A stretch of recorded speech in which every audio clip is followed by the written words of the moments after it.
Back, this is a pulse here on Joy News. Now, get interactive with us on all our social media platforms, Facebook, YouTube, X, also formerly Twitter, and of course, myjoyonline.com. This is a pulse. Now, last week, the 2024 batch of junior high school candidates completed their basic education certificate examination held across the country in over 22,000 centers.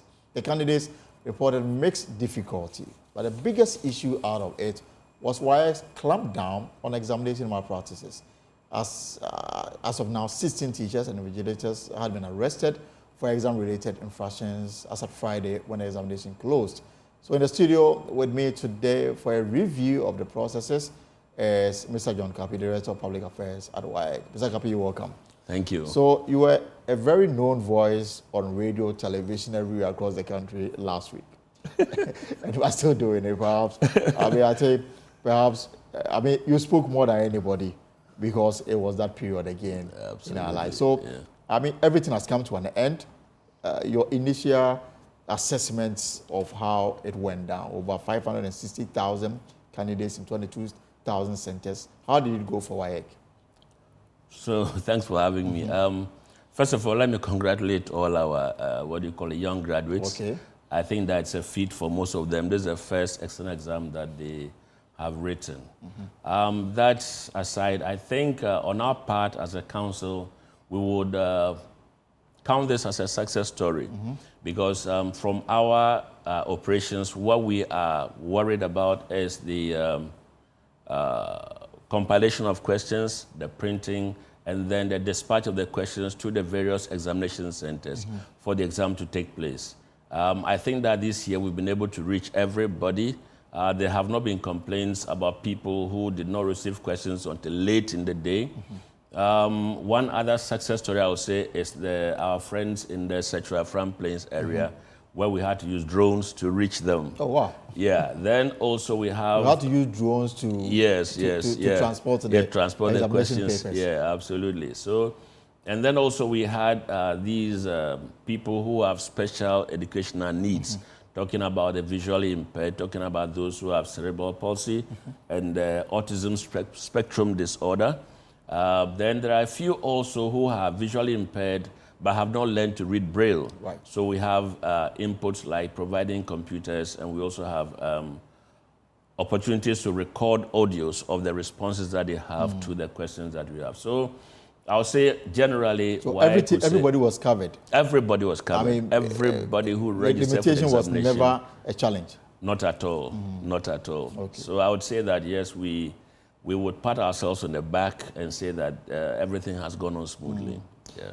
And you are yet to start marking, so it will be too early to ask whether you've identified money and phone numbers in some of the answer booklets. Yeah, certainly. Well, when we finish with the marking, we'll tell the world what we found in there, hoping that at least the caution that we sent out before the exam started would have been taken by the candidates. But you've done some arrests. Yes, we have. How many so far?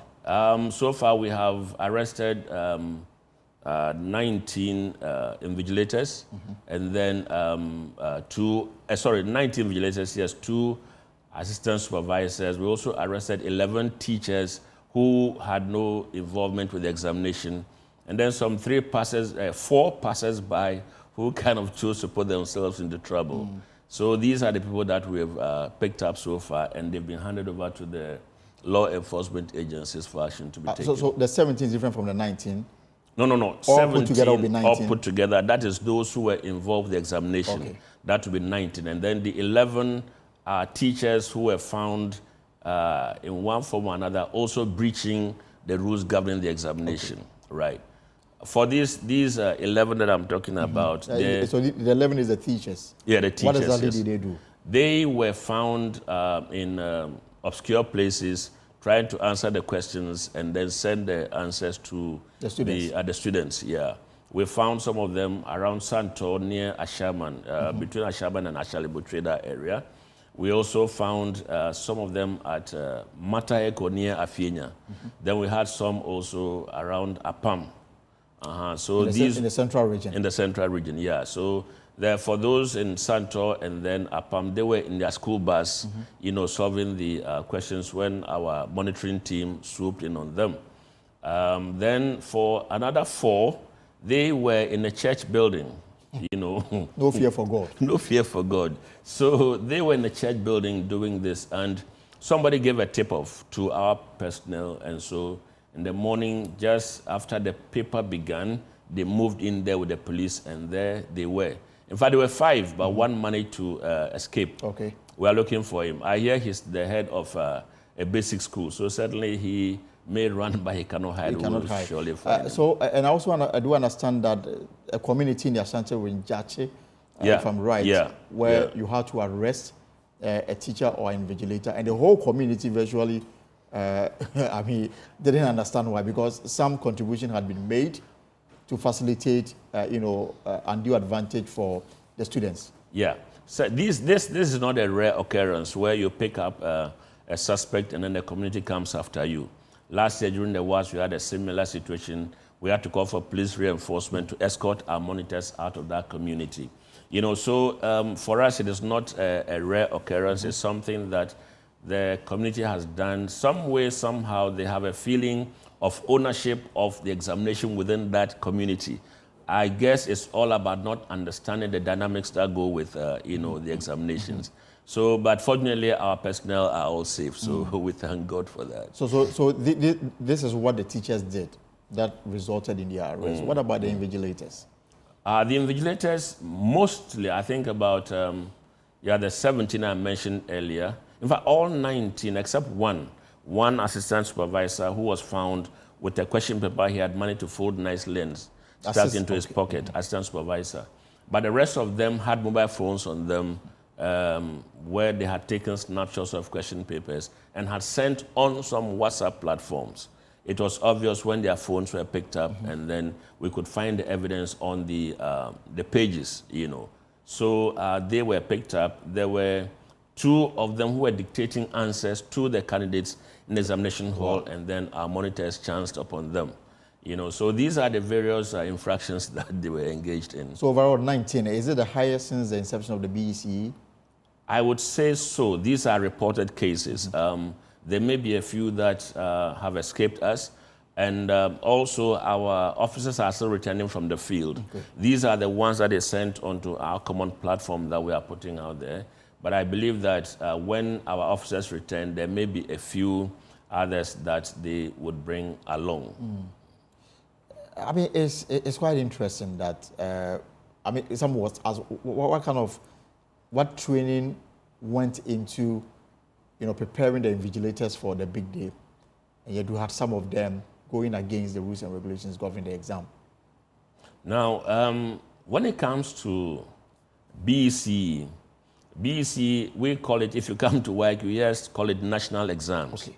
It's Ghana specific, and it's an examination that is conducted for by the WAEC on behalf of the Ghana Education Service and by extension the government of Ghana. Now, previously, BECE was such that we would compile, print, and send it out to the regional directors and district directors to organize the examination. But at a point, they realized there were some lapses, regarding the conduct. So they asked that we go out there and do it. Now, so in doing it, we also asked for us a partnership because our staff numbers are woefully inadequate to be able to reach out to all these places.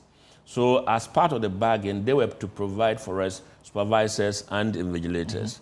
Now, when it comes to training, usually before the examinations, we invite district directors and supervisors across the country. We zone them so that at least it's convenient for them to travel to and from their base. Now, at these gatherings, they are told the do's and don'ts, and then we also, beside going over everything we've been doing over the years, we bring up a few additions that we've made based on happenings in a particular year. So you realize that when we are briefing them, there may be general briefing notes, and then there'll be additions from things that we've observed in the previous examining period. Right. So these supervisors and district directors are briefed, and we expect that they will go out there and also brief, because if you look at it, we had about 19,973 invigilators across the country.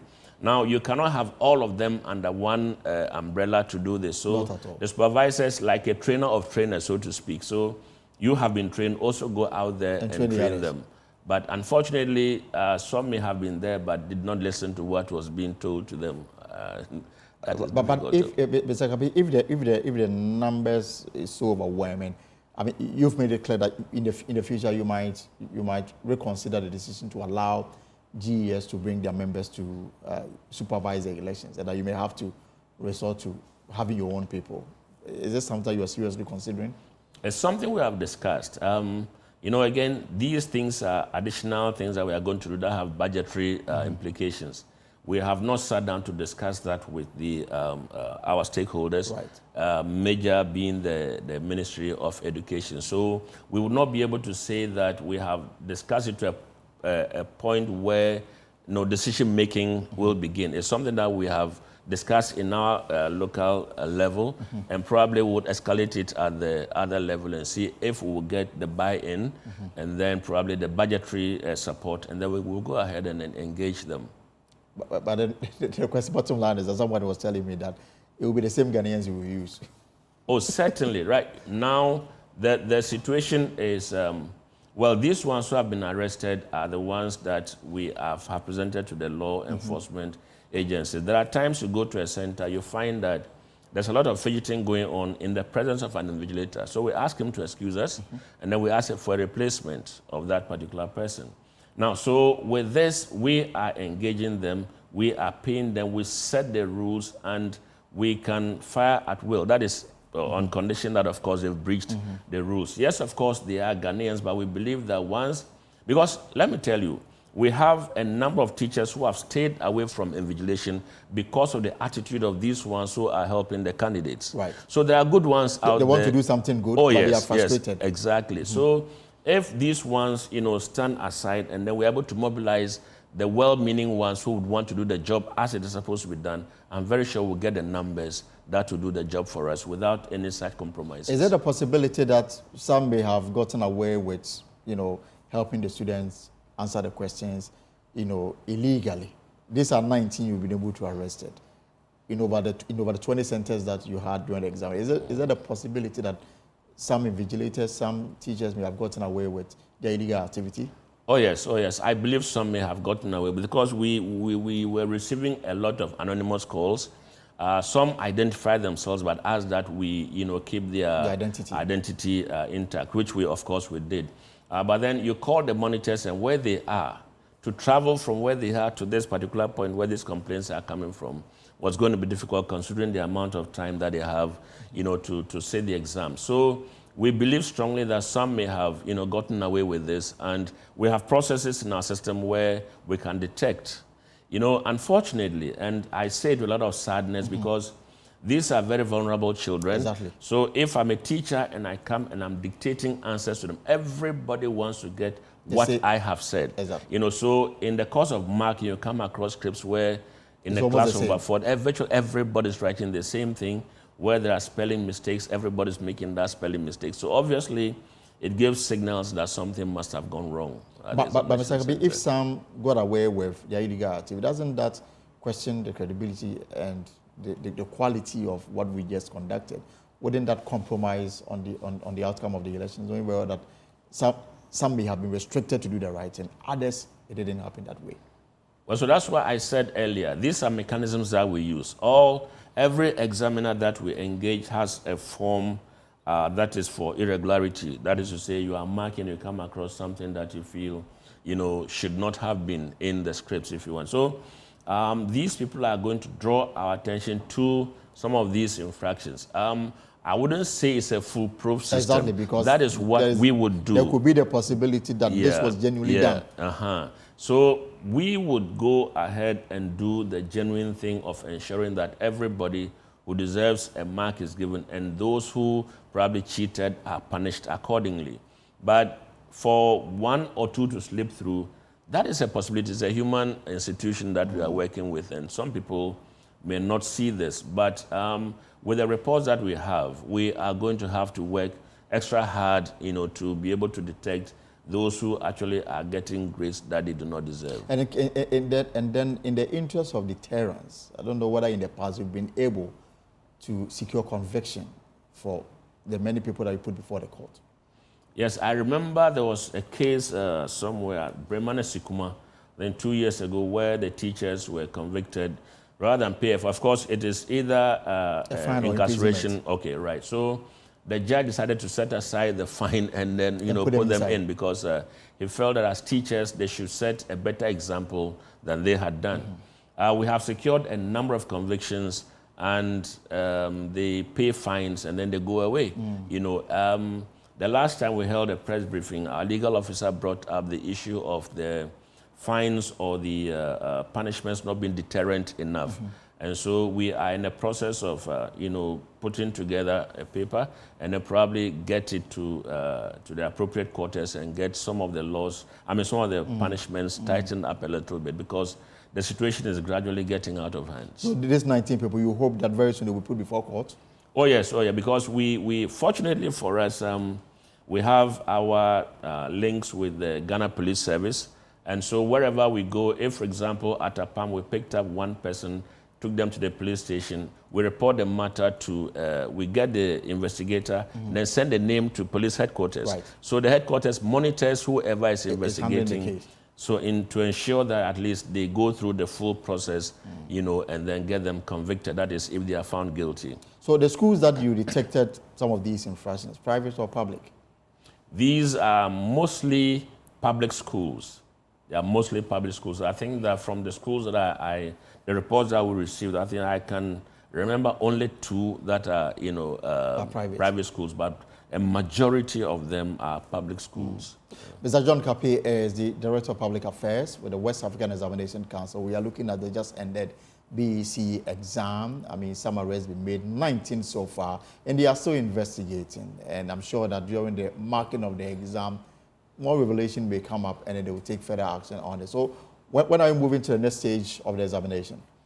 Well, the exam is over. The next stage will be what? To mark the papers? Yeah, to mark the papers. But when the exam is over, there are a lot of things that have to be done before the marking actually starts. Okay, like what? First of all, we need to get all the questions from the various examination depots to a collection center, that is the regional capitals.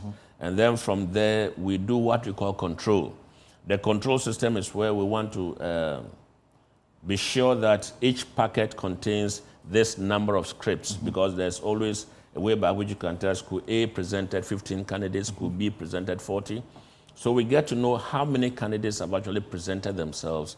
And then afterwards, we swap the scripts across the country. Okay.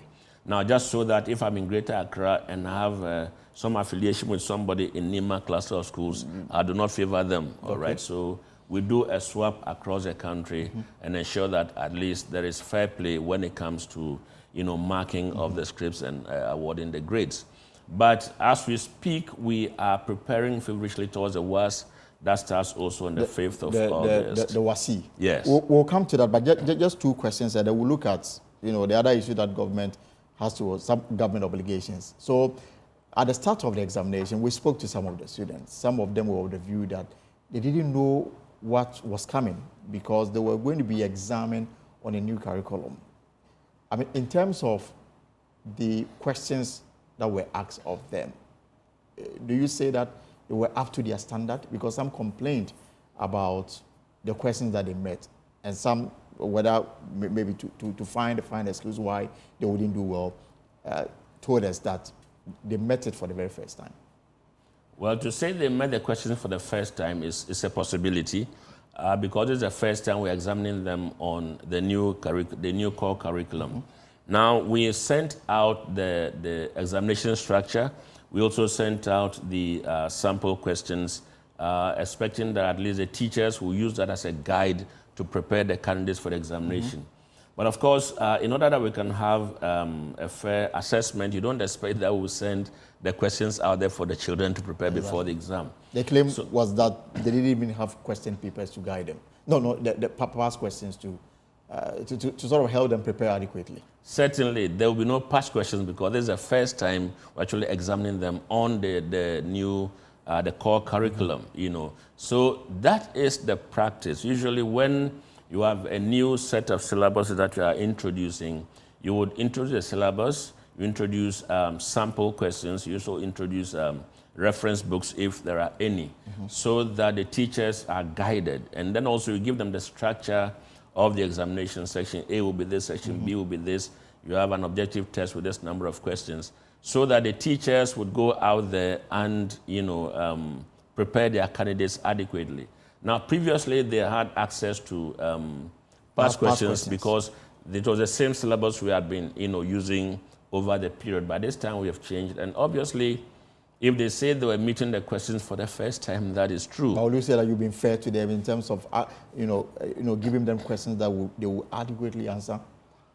Well, once we've sent out sample questions and teachers have been teaching them over this period, I believe that, in all fairness, they would have prepared them adequately for the examinations. Yeah. Okay.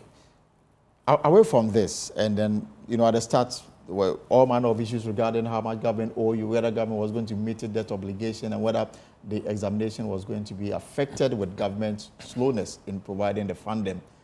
At the start of it, government made some, concession, and then some 55 million Ghana cedis was paid, leaving over 45 million Ghana cedis outstanding. I don't know whether the money is still outstanding. I cannot speak directly to it because throughout the week I was monitoring exams, and like you said earlier, I was on radio and TV virtually the whole Every time. hour. I have not had the opportunity of sitting down with the Director of Finance to discuss this issue. But as of the time that we held our last press briefing, we announced that plans were afoot for them to pay, the rest of the money for the BECE to us. I just hope that by now that would have been done. But as I speak, I don't have any idea whether the payments have been made or not. The outstanding money, what exactly would it help WAEC do? So for every examination, there are cost heads. Now we talk about examination stationery, we talk about printing, we talk about personnel who go out there to the field, we talk about fuel for district directors to transport question papers from the examination depot to the centers. We talk about payment of our examiners. And so it's a number of, expenses that right now. So for now, printing is over. That means that all examination stationery that we needed was available for us to be able to conduct the exam. Now the next stage is for us to do the marking. Now we are going to invite examiners from across the country for what we call the National Preliminary Coordination. Okay. This is where they come and sit down as experts and then we look at the marking scheme, the marking scheme, okay? They would also mark a few dummies. Dummies are simply scripts that the candidates have written, so that when you mark the dummies, you compare them to the scheme. It's possible that there are certain things that the children have presented, and even though you've not included that in your marking scheme, they cannot be marked wrong. Absolutely. If there are also certain misconceptions that they have and they are misrepresenting some facts, you detect them, they tell the teachers that if you come across this, it is wrong. So that is for the National Preliminary Coordination. Then we have the zonal coordination as well. They'll coordinate the team leaders. And then we have the main coordination where all the assistant examiners also come in and have themselves coordinated, making them know the marking scheme, making them mark dummies so that you get to know that this is the mark you should award, this is more, this is too little, that kind of thing, before the marking itself starts. And once we invite these people, you are providing transport, you are providing accommodation, you are providing feeding, and all of these will certainly call for funds, And of course, the marking proper, where they will mark a number of scripts, and based on the number of scripts you mark, with some other allowances, you pay them, and then they go away. So certainly, whatever monies will come, will have use for it. So if the outstanding money is not paid on time, it will affect this exercise, isn't it? Well, I'm just being positive that we'll get the money. Once the money comes, we'll go ahead and do the marking. If the money doesn't come, that will be difficult. But the assurances that we got all point to the fact that there will be no further delays with the release of funds. Yeah. And when are you when are you hoping to start this next phase? The next phase would not start anytime soon because this swapping process, the control and swapping process takes a number of weeks, all right? And then also we've started preparations towards the WAEC, which starts in August. So this may be put on hold for a while. We're working on it, but not as, urgently, if you want, as would have done if there was no other exercise. But it will not affect the release of the results so that they can prepare for the senior high school? Certainly not. Once a calendar is prepared, we go by that calendar and ensure that results are ready for the candidates to go ahead to the next stage of their educational pursuit. So during the marking, if you come across the matter that we discussed early on about some inducements that they may include in their answer booklet, telephone numbers and other things that you may find unacceptable, what will happen to such students and his or her results? Usually when we have those phone numbers or money, per the WAEC rule, that is soliciting external assistance, and that is wrong. So candidates will have that particular subject result cancelled automatically. All right. And then, of course, we'll not go after you, but if you happen to come and seek redress, we'll present to you the actual picture. This is what you did, and that's the reason your results have been cancelled. But again, if the number belongs to a parent of the student, attempting to bribe itself is a criminal offense. Would you make attempts to, arrest this parent? Well, what I think the problem is right now is a point that it will be difficult for me to prove that it was the parent who asked the child to do whatever the child did. Sure. So it will be your word against the parent's word. There have been situations where parents have been really surprised at the attitude of their children, whether they are being realistic or, they are being fair, honest or not, I wouldn't be able to tell. So if we are talking about cancelling the subject results, we know this is the candidate who did it. Right. But going for it will be difficult for us to hold any parent responsible for the crime, as it were, of the child. All right. Final question on the BECE, so we can spend some brief time on the WAEC. So if you take away the infractions, where 19 people will face the law for their own, inaction, you will say that everything went according to plan and that the examination is not compromised and that the outcome will be accepted and will not be because a certain government is in power. Because that is also covered. Examination results has become political too, depending on where you stand. And sometimes the question is asked whether WAEC work in favor of a particular government or against a particular government. We have standards that we follow. For example, with the marking, we've talked about marking schemes already. Once the marking is over, there is a grading system that we use, a standard grading system. And so all of these marks are collected and then the grading begins. It's done by, our ICTD, our ICT experts. So there is no way anybody can say that we want to favor a particular government in order that we bring out, results to show that something good has been done. As assessment experts, we wouldn't have done anybody any good. All right. So over the years, we've done this thing. Yeah, you always receive that kind of, bashing from people. Oh, you gave the grades because it's this government that's in power. You want to make this government look better than the other. These are things that you hear. But as experts, for as long as we know that these are the procedures we followed. And the other thing also is it is not one person who is starting one process up to the end. There are, different... So when I'm done, I push to the next person pushes to the next. You can't tell that everybody along the chain belongs to one political party or that the entire, establishment of WAEC belongs to a political party. So for me, there's no basis whatsoever in anybody making that kind of assertion. So when you pass, you've passed. And not because... Absolutely. And, when the results are released, you have a 3-month grace period to come and challenge your grades. If you are not satisfied. You are not satisfied with your grades. Last year, for example, we had a number of schools.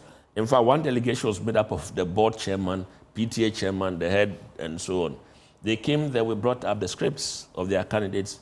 They themselves were shocked at what they saw their children produce on the paper. And everybody was convinced that, that is what our children deserve, and that is what has been given to them. So once this window of opportunity is there for you to seek redress, there's no way anybody would say that we have decided to skew the thing to satisfy one particular person or another. On the WAEC, is everything on course for a successful start? So we're supposed to have started printing, but then there are a few new machines we are installing. There are a few technical hitches, but once those things are set, we'll be ready to move. We have timelines. By a certain date, we should have been able to print up to a certain point before the examination commences. So I would say we are on course. But if there's been delays, wouldn't that affect your timelines? What happens in WAEC is that when duty calls, whether you are deep asleep or half asleep, you'll be called to. So we are able to mobilize ourselves to work in such a way that we're able to meet our timelines. And so definitely there will be no delays. Once the date has been set, we are going to work to meet that date. And this is a sub-regional examination, isn't it? This is sub-regional, but then for now it is Ghana specific. We are a little behind our counterparts in the member countries. The reason being that after the COVID pandemic, Ghana has not been able to synchronize our academic calendar with that of the member countries. So they've gone ahead to write the May, June, and we are now going to write ours come this August. Now, but what goes into it, and that still maintains the international coloring of the examination, is that we have international moderators. Right. It's not only Ghanaians who moderate the questions. Then when it comes to compiling, you have maybe for a particular subject, basketry is compiled by a subject officer in the Gambia, or even from Sierra Leone or from Nigeria. So these come on board, and when the exam is over and we are drawing schemes, again, we have an international panel that sits down to draw the marking scheme and agree on the modalities. When it comes to grade awards meetings, also we have the international panel come on board, so that even though we are writing ours a little later than our counterparts elsewhere, we still will be able to maintain the standards as pertains across the sub-region. How much would it cost to organize that It's exam? a lot of money. Because you see, what happens is that the amount that will cost for the other 4 to have their international panel meetings, the same amount we are going to pay the same amount if we are doing for Ghana only, because it's the same experts who are coming from across the 5 member countries. Okay. So that increases our cost of, organizing the exam. So if gradually we're able to synchronize our calendar, then, this extra expense would not arise. But government will have to take up this cost. Oh, certainly, government will have to. So in terms of budget, how much have you presented to government? I don't remember the figure. If I'm not mistaken, it's about 178. I didn't have the figure here, right? I think it's about 178 billion Ghana cedis. Now, remember that it is not just about the exams that you sit in the hall and write. There are practical components, and we have also itinerant examiners whose fare we have to pay to go around. Just so that we have that fairness, you are in Greater Accra, we'll send you to Western Region to go and assess what is happening. Again, for the science labs, we have chemicals that we provide for the candidates to write their exams. When it comes to oral English, you have to record and, whether you are using pen drives or CDs, reproduce this for them to. So a lot of other costs come in. Then for those who are doing home economics, for example, there are practicals they do. And so you have examiners going around to assess whatever these candidates are doing at their various institutions. So these are little costs that add up to bloat the cost of, organizing the exam. The major cost is actually the printing. The major cost is the printing. Which we are now doing. We are now doing, because the maintenance of machines at the printing press, bond paper that you buy to be able to print, all of this is very, very expensive. And do we understand that government has met this obligation? Oh, what? It's not. I'm not sure whether any monies have been released for the WAEC. We have different budgets for different examinations. Right. So all along we've been talking about BECE.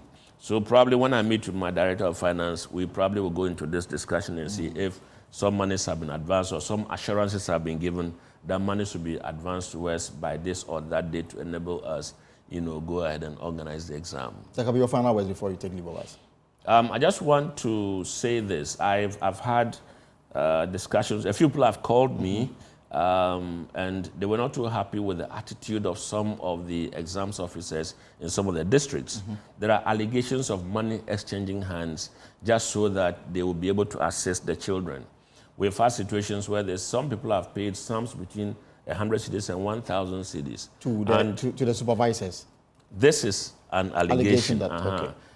And they will talk about, T-shirts, they will talk about teacher motivation, they talk about examiner allowance. I just wonder who that examiner is that they are going to, Sometimes they claim that they pay the money to a WAEC official. We've never come across. Nobody's ever been able to substantiate, that allegation. What I have here are, anonymous emails that we received from people who have indicated what some people in some regions are planning to do, come the examination period. And so... This is for the WAEC? This is for the WAEC, yes. So... What exactly do they want to do?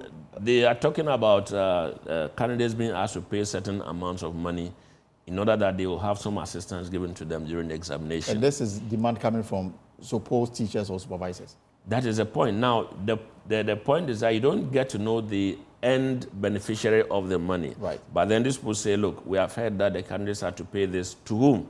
Nobody's able to mention the recipient. If we have this information, that will make it easier for us, to track these individuals and bring them to book. Right. Now, I also want to add that we are very convinced, we have evidence to show that these candidates, given the opportunity, can do independent work and pass better than what we are doing by way of thinking that we want to assist them. Because sometimes you read a candidate's script. What he has done, you can tell that he's done a good job. Sometimes they just cross out, and then they write something similar to other candidates who have written that same thing. You realize that independent work the candidate did was going to fetch them a good mark. So candidates should have confidence in themselves. We've said this at our sensitization programs. We'll repeat that.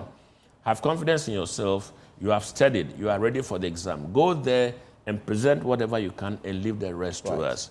All those who think they are helping the candidates, it is not true. You are rather making them retrogress. A few may slip through, but a majority are suffering. All right, Mr. John Kapi, thank you so much for coming through this afternoon here on the program. Now, the curtains may have closed on the week-long basic education certificate examination in Ghana, but one student's story stands out.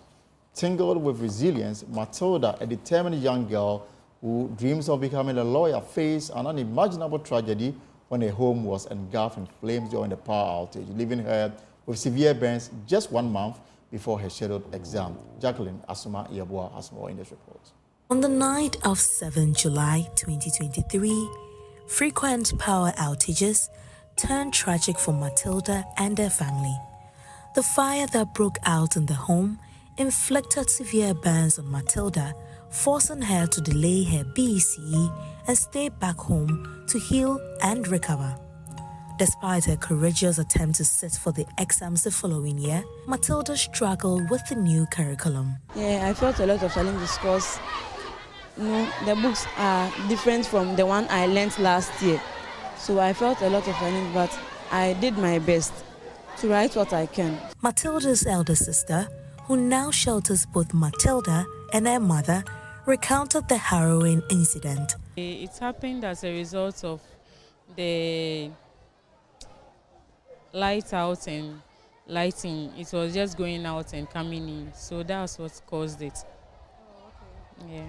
So what did you, when you came back, what did you hear? You said you don't stay with them, but then you came to find out what happened. Yeah, I was called. So when I came, the room was already burning, so they were in there. My two sisters, the two of them were in there unconscious. The room was burning. We couldn't off the fire. People were helping, but it was nothing, like we couldn't do anything. We were just helping. And that's all. We called the fire service and they were not in, so we had to use our method, using sand, water and things. That's all. And during that time too, where was Matilda? She was in the fire with our little sister. Where is your little sister now? We lost her. Oh, sorry about your loss. Survive it, yeah. That's sad. And after that, has there been, what medical procedures has Matilda been through? She has been in Ridge Hospital for 3 months after that very night, 7th July of last year. So she was hospitalized. The scars, both physical and emotional, have left a profound impact on Matilda's young life. What are some of the challenges you've faced so far in the last 1 year as a result of this? Skin, like wounds. I have wounds on my body, and psychologically it has affected me. I thank God for everything. In addition to academic challenges, Matilda faces a daunting financial hurdle.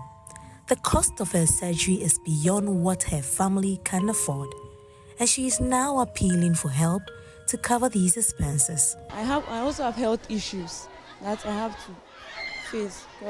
What are those health issues? If possible, if you could share with us, that's if we're okay. The wounds will need surgeries. But we are not stable financially to do it. That's right. So you have to do surgery. Yeah. Are you able to walk properly? That's why you are with us. Yes. So without these, you can't walk. Okay. So how is your parents? How are your parents coping now with the situation? Yeah, it's been hard, but we are grateful to God for being with us. Yeah. When is the surgery supposed to? No, they are demanding a huge amount of money before they will do it for us, but we are not able to afford it. That's why we are still waiting. Like how much? They said 20,000. That's when they said 20,000. We are still waiting. So if God willing and we get the money, we'll do it. As she bravely faces each day, she holds on to her dreams, hoping for a chance to heal and continue her journey towards becoming a lawyer. For Joy News, I am Jacqueline Ansma Yeboah. Just believe in yourself. Believe in yourself. And always pray. Pray before you do anything. Yeah.